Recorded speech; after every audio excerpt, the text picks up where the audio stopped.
యవనస్తుల కూడికలో మనము దేవుని వాక్యంలో నేర్చుకుందాం. యోహాను రాసినటువంటి మొదటి పత్రిక 2వ అధ్యాయం 15 నుంచి 17 వరకు ఉన్నటువంటి లేఖన భాగాలను మనము ధ్యానం చేద్దాం. యోహాను రాసిన మొదటి పత్రిక 2వ అధ్యాయం 15 నుంచి 17 వరకు ఉన్నటువంటి లేఖనాలు. ఈ లోకమునైనను లోకంలో ఉన్న వాటిని ప్రేమింపకుడి, ఎవడైనా లోకమును ప్రేమించిన ఎడల తండ్రి ప్రేమ వాటిలో ఉండదు. లోకంలో ఉన్నదంతయు అనగా శరీరాశయు, నేత్రాశయు, జీవపు డాంబము తండ్రి వలన పుట్టినవి కావు, అవి లోక సంబంధమైనవే. లోకమును దాని ఆశ్రయ గతించుకోవచ్చున్నవి కానీ దేవుని చింతమును జరిగించేవాడు నిరంతరమును నిలుచును. దేవునికి స్తోత్రం కలుగును. చిన్న మాట ప్రార్థన చేసుకుందాం. చదవబడినటువంటి లేఖనం ద్వారా ప్రభువా మాతో మాట్లాడు, మమ్మల్ని సరిచేయండి, మమ్మల్ని మీ నామ మహిమార్థమై నమ్మకమైనటువంటి యవనస్తులుగా, పరిచారకులుగా, సాక్షులుగా ప్రతి కృపని చెప్పేసి ప్రార్థించారు. దయగల తండ్రి, కృపగల దేవ, స్తోత్రాలు. చదవనటువంటి లేఖన భాగం ద్వారా మాతో మాట్లాడండి, మమ్మల్ని బలపరచండి, మమ్మల్ని దీవించండి, సరిచేయండి. క్రీస్తు సారూప్యతలోనికి మార్చుకున్నట్లుగా మీ వాక్యం చేత మమ్మల్ని దర్శించుదురని వేడుకుంటూ యేసు క్రీస్తు శక్తి కలిగిన నామములో ప్రార్థించుచున్నాను తండ్రి, ఆమేన్. ప్రియులారా, మీ అందరికీ వందనాలు తెలియజేస్తున్నాను. చదువుకున్నటువంటి లేఖన భాగంలో యోహాను రాసిన మొదటి పత్రిక 2వ అధ్యాయం 15 నుంచి 17 వరకు లేఖన భాగాల్లో క్లియర్గా పరిశుద్ధాత్ముడు తెలియజేస్తున్నాడు. మనము వేటిని ప్రేమించకూడదు అన్న ప్రశ్నను మన మనస్సులో, మన మదిలోకి తీసుకురావాలి. ఈ లోకమునైనను లోకములో ఉన్న వాటినైనను ప్రేమింపబడి పరిశుద్ధాత్ముడు యోహాను, శిష్యుడైన యోహాను ద్వారా రాయిస్తున్నటువంటి మాట, ఇదిగో మీరు లోకాన్ని ప్రేమించకూడి, లోకంలో ఉన్న వాటిని కూడా మీరు ప్రేమించకూడి. ఎందుకంటే ఇది ఈ లోకాన్ని మనం ప్రేమించడం ద్వారా తండ్రి ప్రేమ మనలో ఉండదు. క్లియర్గా చెప్పబడింది. లోకంలో ఉన్నదంతయు అనగా ఏంటండి? శరీరాశయు, నేత్రాశయు, జీవపు డంబం. ప్రియ ఎవరు బిడ్డలారా, చాలా పర్యాలు లోకాన్ని ఎక్కువగా ఈ యవన జీవితంలో, యవన వయసులోనే, టీనేజ్లోనే మనం బాగా ఆకర్షితులవుతాం. లోకంలో మనం బాగా అట్రాక్ట్ చేస్తున్న మనం కూడా ఆకర్షితులవుతూ ఉంటాం. కానీ దేవుని వాక్యం సెలవిస్తుంది, లోకానికి మనం వేరే జీవించాలి, లోకానికి వేరే జీవించాలి. యాకోబు రాసిన పత్రిక 4:4 మాట్లాడుతుంది. క్లియర్గా అక్కడ అంటాడు, వ్యభిచారులారా, ఈ లోక స్నేహము దేవునితో వైరమని మీ తెలుగుగా ఎవరు పెడతారా? ఇది చాలా ప్రభువు చాలా ఖండితంగా చెప్పాడు. లోకంతో స్నేహం చేస్తే వ్యభిచారం చేసినట్టే. ఎందుకంటే లోకం ఉండేటన్ని కూడా అవే. ఇంకా మనం ముందుగానే చదువుకున్నాం, శరీరాశ అంటే శరీరానికి కలిగే ఆశలన్నీ కూడా మనం తీర్చుకుంటా ఉంటాం లోకంతో స్నేహం చేస్తే. ఇంకా నేత్రాశ అంటే కళ్ళకు ఏది కనపడితే నేత్రాశ. జీవపు డంబం అంటే బడాయి మాట, గర్వం. ఇవన్నీ కూడా దేవుడు ఇచ్చింది కాదు, ఇది లోక సంబంధమైనవే.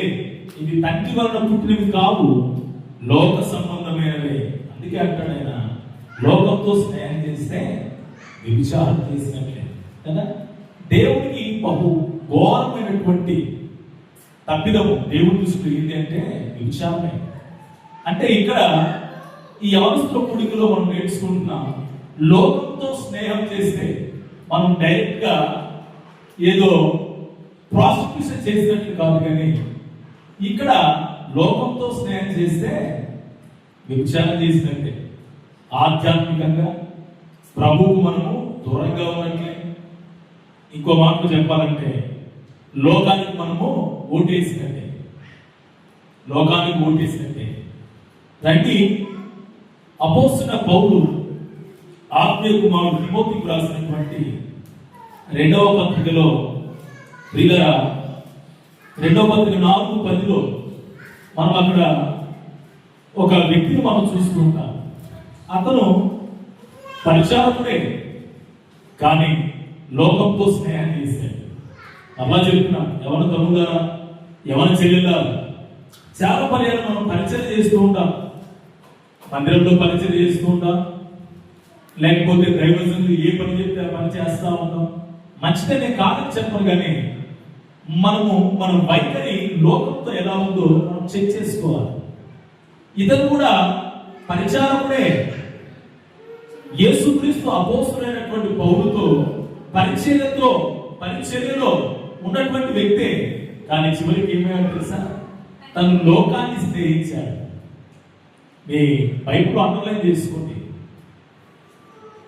అతను లోకాన్ని స్నేహించి పౌలును విడిచి వెళ్ళాడు. దశలోనే చూసారా, పౌలు అనగా గొప్ప సువార్తికుడు. చాలా వేల కిలోమీటర్లు ప్రయాణం చేసి సువార్త అందించినటువంటి వ్యక్తి. ఈరోజు క్రొత్త నిబంధనలో ఇంచుమించు 14 పత్రికలు రాశారు పౌలు. ఇలా అటువంటి దైవజనుడితో ఉంటూ తను చివరికి లోకాన్ని స్నేహించి చెప్పారు. లోకం అంటే ఏంటి? లోకం అంటే ఏంటి? లోకం అంటే శరీరాశ, నేత్రాశ, జీవపుడమ్మం. ఎప్పుడు కూడా ఎవరు పెట్టలేనటువంటి మనలో, ఎందుకంటే నేను కూడా ఎవరి వయసులో ఉన్నాం కాబట్టి, అంటే ఇంకా 40 అట్లా. సో ఎవరి వయసులో ఉన్నటువంటి ఎవరి చెల్లెలైనా ఎవరి తమ్ముడైనా మనము కలిగి ఉండాల్సింది లోకానికి దూరంగా మనం జీవించాలి. లోకము మనలో ఉండకూడదు. నేటి రోజులో పుష్కలంగా పాపం చేయడానికి అవకాశాలు ఉన్నాయి, కానీ పుష్కలంగా పాపం చేయడానికి అవకాశాలు ఉన్నప్పటికీ మనం ఏం చేయాలి తెలుసా? ఆ బురదలో లోటస్ ఉంటుంది. ఏంటది? తామర పువ్వు. అది బురదలో ఉన్నప్పటికీ ఆ బురద అంటించుకోదు. మనం కూడా అంతే, బహు జాగ్రత్తగా ఉండాలి.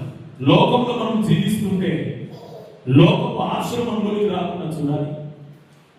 లోకానికి మనం దూరంగా జీవించాలి. ఒకవేళ పాపము మన దగ్గరికి వస్తున్నప్పటికీ పాపాన్ని విడిచి మనము దూరంగా వెళ్ళాలి. మీకు ఒక ప్రశ్న, ఈ యవనస్తులు, పాపము బహు దగ్గరగా వచ్చి ఇంకా ఒక అడుగు ముందుకు వేస్తున్నాను. పాపము నాతో చెయ్యి, ప్లీజ్ ప్లీజ్ నాతో చెయ్యి, నాతో చేయనిచ్చు అని చొక్కా పట్టుకొని అడిగింది. అయినప్పటికీ పాపము చేయడానికి అవకాశం ఉన్నప్పటికీ నా దేవుడు చూస్తున్నాడు. వెంటనే అక్కడ తను దేవుడు చూస్తున్నాడు భయం కలిగి ఆ పాపం జోలికి వెళ్ళక అవసరమైతే చొక్కాలు విడిచిపెట్టి పారిపోయినటువంటి యోసేపు మనం చూస్తున్నాం. తమ్ములారా, సోదరులారా, బహు జాగ్రత్తగా మన యవ్వన జీవితాలు మనం కాపాడుకోవాలి. నేటి రోజుల్లో పాపానికి అట్రాక్షన్ అయిపోతున్నాం, లోకానికి అట్రాక్షన్ అయిపోతున్నాం. లోకం కూడా ఆకర్షిస్తుంది. నేనేమంటా అంటే, మంచిగా మనం ప్రభుతో జీవిస్తుండగా సాతాను గారు మనల్ని ఏదో ఒక రకంగా పాడు చేయాలి, ఏదో ఒక రకంగా నాశనం చేయాలి, ఏదో ఒక రకంగా గుంటలో నెట్టాలి, పాపంలో పడిపోయేటట్టు చేయాలి. పాపం పడితే ఏమైపోయిందండి? పాపం రోజు జీతము రోమా 6:3 ప్రకారం పాపం రోజు జీతము మరణము. అందుకే మనుషులందరూ కూడా పాపం వలన జీతాన్ని పొందుకుంటున్నారు, మరణం అనేది. అందుకే యేసుక్రీస్తు వారు ఈ లోకానికి వచ్చి పాపమును జయించారు, మరణాన్ని జయించారు. మరణాన్ని జయించడానికి మనకు కూడా అధికారం ఇచ్చాడు. మరణాన్ని జయించడం అంటే భౌతికమైన మరణం గురించి నేను మాట్లాడటం లేదు. అందుకే పలు పర్యాలు నేను చెబుతాను. మనం ఎన్నిసార్లు జన్మించాలి? ఎన్నిసార్లు జన్మించాలంటే 2 సార్లు జన్మించాలి. నెంబర్ 1, ఎట్లా పుట్టుకతోనే మనం జన్మిస్తాం, తల్లి గర్భం నుంచి భూమి మీదకి వస్తాం. కానీ రెండవ జన్మ ఇట్స్ వెరీ ఇంపార్టెంట్. అది నూతన జన్మ. నూతన జన్మ బ్యాప్టిజం, నూతన జన్మ. తదుపరి 2 సార్లు జన్మించాలి, ఒక్కసారే మరణించాలి. భౌతికంగా మనం మరణిస్తాం, కానీ ఈ జీవితంలో లోకాన్ని నుంచి వేరే జీవిస్తూ, లోకాన్ని ప్రేమించక, లోకము మన వైపు వస్తున్నప్పటికీ మనం లోకం నుంచి పారిపోతూ మనం పరిశుద్ధంగా జీవిస్తే రెండవ మరణాన్ని మనం తప్పించుకుంటాం. నిత్యత్వంలోకి వెళ్తాం. అక్కడ 2 స్థలాలు ఉంటాయి నిత్యత్వంలో. నెంబర్ 1 నిత్య జీవం, నెంబర్ 2 నిత్య నరకం. 2 దారులు అంటే 2 దారులు, 2 దారులు. ఏ దారి కావాలి మానవ తమ్ముడు? 2 దారులు. ఏ దారి కావాలి చెల్లెలా? 1 పరలోకము, 2 పాతాళము.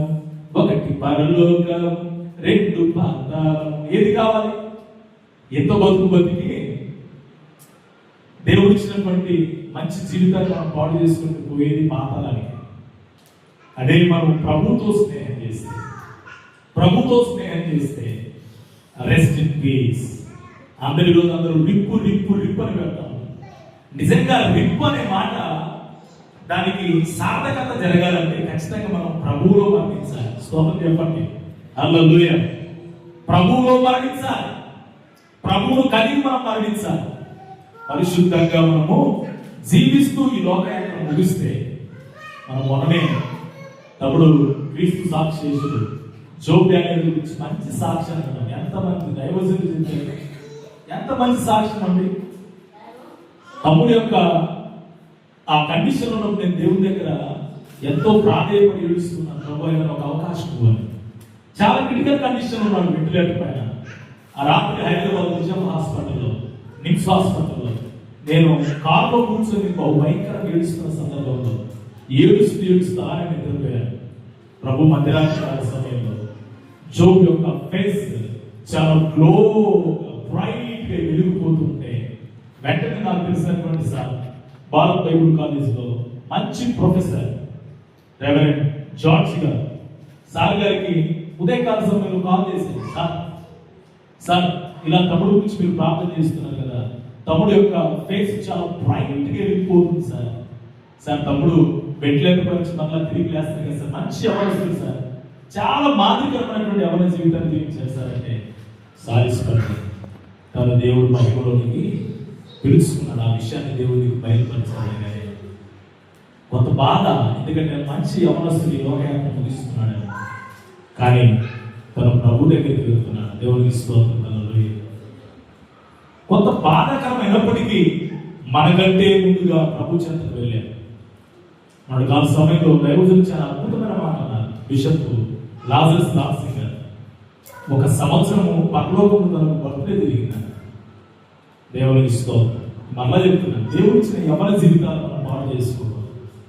ఈ లోకానికి మనం ఆకర్షితులై మన జీవితాన్ని మనం పాడు చేసుకుంటే ఎవరు చెల్లులారా, ఎవరు తప్పులారా, ఎవరు చూడట్లేదులే, ఎవరు నన్ను గద్దించట్లేదులే, మనం పొరపాటున మన ఇష్టానుసారంగా మనం జీవిస్తే, లోకంతో స్నేహం చేస్తే చివరికి యాకోబు 4:4 ప్రకారం లోకంతో స్నేహం, దేవుడితో శత్రుత్వం. నీకు దేవుడితో స్నేహం కావాలా, లేకపోతే దేవుడితో శత్రుత్వం కావాలా?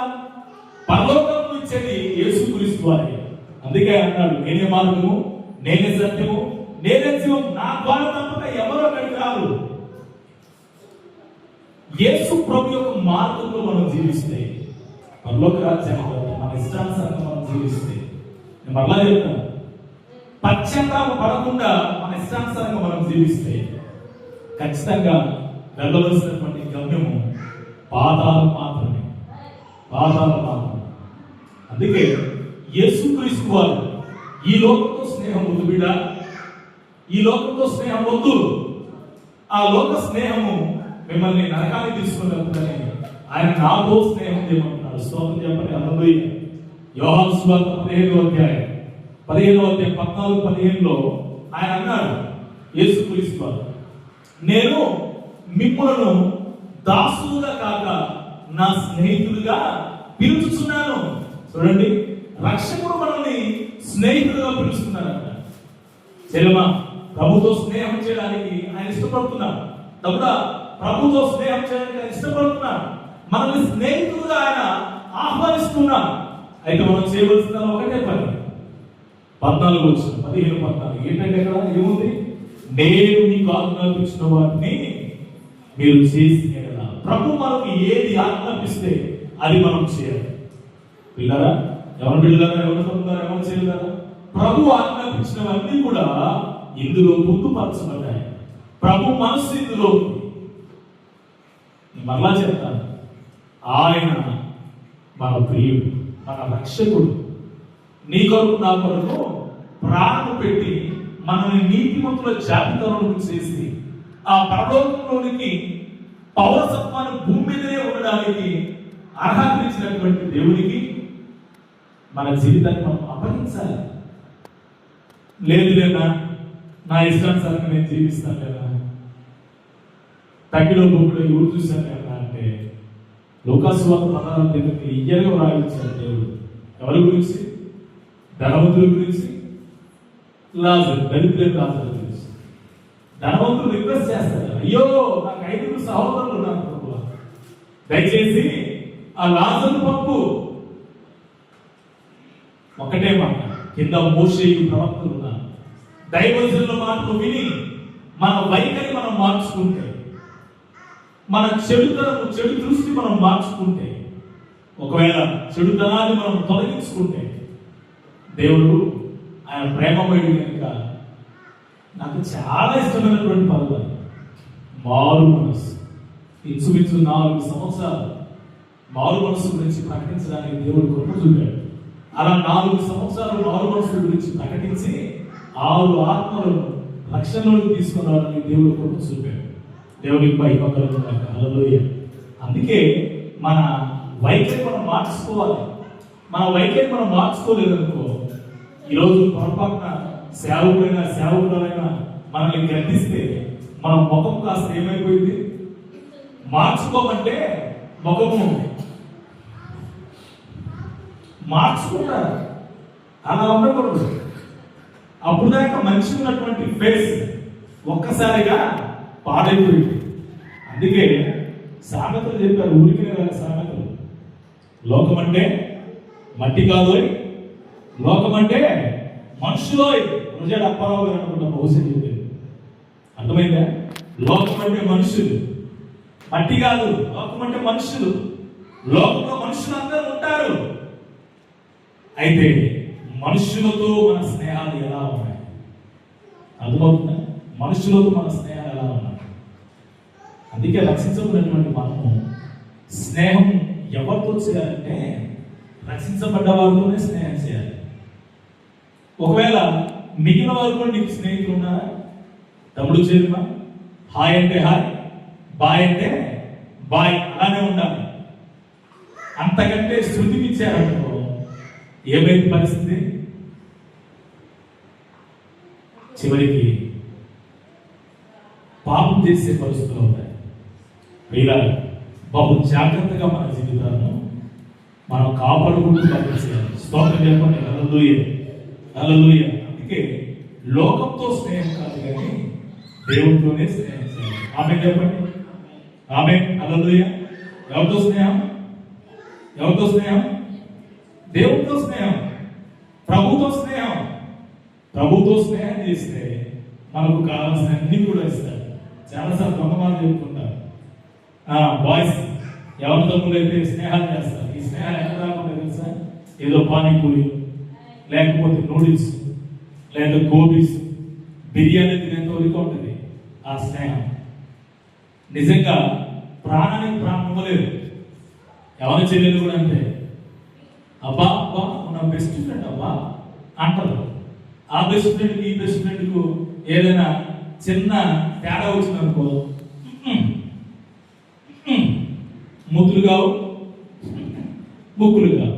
అందుకే ఈ లోకంతో స్నేహం, లోకంలో ఉన్న మనుషులతో స్నేహం మనము బహు జాగ్రత్తగా, నేనేమంటే వాక్యానుసారంగా అయితే కట్ చేయాలి. రక్షించబడ్డ వాళ్ళతోనే, లేదా వాక్యం లేదా విశ్వాసులు ఎవరితో స్నేహం చేయాలి? విశ్వాసులతో స్నేహం చేయాలి. విశ్వాసులకు అవిశ్వాసులకు పొత్తు ఎక్కడ? కొరింథీ పత్రికలో విశ్వాసులకు అవిశ్వాసులకు పొత్తు ఎక్కడ? నేనేమంటానంటే హాయ్ అంటే హాయ్, బాయ్ అంటే బాయ్ లాగా, అంతకంటే ఎక్కువ అవసరం లేదు. జీవితాన్ని పాడు చేసుకుంటాం. ఉండేది ఒకే ఒక జీవితం, అవునా కాదు? 2 జీవితాలు ఉన్నాయా? మళ్ళీ పుట్టి మనం చచ్చిపోయి మళ్ళీ బ్రతుకుతారు ఎవరైనా? నో. ఒకటే జీవితం, ఒకటే మరణం. అయితే ప్రభువులో ఉండి మరణిస్తే రెండవ మరణం లేదు. మళ్ళా చెప్తున్నాను, దయచేసి జీవితాన్ని పాడు చేసుకోకండి. ఎవరు తప్పుదా, ఎవరు చేయలేదా? ఎవరస్తుల గుడి గురించి చెప్పదలుచుకుంది ఏంటంటే మన స్నేహం ఎవరితో ఉంది? దేవుని లేఖనాల్లో లూకాసు వార్త 15వ అధ్యాయంలో ఒక తండ్రికి 2 పిల్లలు ఉన్నారు. అందులో చిన్నవాడు లోకాన్ని స్నేహించి తండ్రి దగ్గరికి వెళ్ళి ఆస్తిని నా వాట నాగివు. ఇలా చాలా మంది ఎవరు చేయలేదని ఏమంటారు? తల్లిదండ్రులతో ఏదైనా చిన్న డిస్కషన్స్ వస్తే తల్లిదండ్రులు కూడా అవసరమైతే ఒక మాట మాట్లాడతారు. ఎవరు కనమన్నారు? నేను కనమన్నా? చూసారా? అంటే మాటలు ఏ స్థాయికి వెళ్ళిపోయాయి. ఇంకొద్దిగా అబ్బాయిలైనా అమ్మాయిలైనా కొద్దిగా ముందు స్టెప్ వేసి ఏమంటారు తెలుసా? నా వాట నాకేంటి, వెళ్ళిపోతున్నాను. అలానే అడిగాడు, డాడీ నా వాట నాకేమని చెప్పాడు. మంచి తండ్రి కనుక ఇచ్చేసాడు. ఆ వాటా తీసుకున్నాడు, లోకంతో స్నేహం చేశాడు. లోకంలో డబ్బులు ఉండగానే స్నేహితులు అందరూ ఉన్నారు. జల్సాలు చేశాడు, దుర్వ్యాపారం చేశాడు, అన్ని అలవాట్లు నేర్చుకున్నాడు. డబ్బులు లేకపోయేసరికి ఫ్రెండ్స్ అందరూ కూడా విడిచి వెళ్ళిపోయారు. చివరికి తినడానికి తిండి లేదు, ఫ్రెండ్స్ ఎవరు పట్టించుకోలేదు. అప్పటి వరకు అందరూ గుమిగూడారు. డబ్బులు లేకపోయేసరికి అందరు దూరం అయిపోయారు. చివరికి తినడానికి తిండి లేక బంధువుల పుట్టు తినడానికి కూడా ఇష్టపడ్డాడు. కానీ బంధువులు ముట్టతో కొట్టే చివరికి తన బుద్ధి తెలుసుకున్నాడు. తండ్రి, పరలోకములకు విరోధంగా నేను పాపం చేసి నన్ను క్షమించు అని తండ్రి దగ్గరకు వచ్చి క్షమాపణ చెప్పాలని నిశ్చయించుకొని బయలుదేరి తిరిగి వస్తుంటే తండ్రి ఆ మిద్దపై నుంచి అలానే చూస్తున్నాడు. ఇంట్లోంచి బయటికి వెళ్ళినప్పటి నుంచి తండ్రి తన కుమారుడు మరలా తిరిగి వస్తాడన్న ఉద్దేశాన్ని కలిగి తను 2 కళ్ళు కానీ 1000 కళ్ళతో చూస్తున్నట్లుగా చూస్తూ తన చిన్న కుమారుడు తిరిగి వస్తుంటే పోయేటప్పుడు చాలా మంచి బట్టలతో వెళ్ళాడు, వాటర్ తీసుకుని వెళ్ళాడు. వచ్చినప్పుడు ఎంటీ హ్యాండ్స్, వచ్చినప్పుడు సరైన బట్టలు లేవు, వాసన వస్తున్నటువంటి బట్టలు.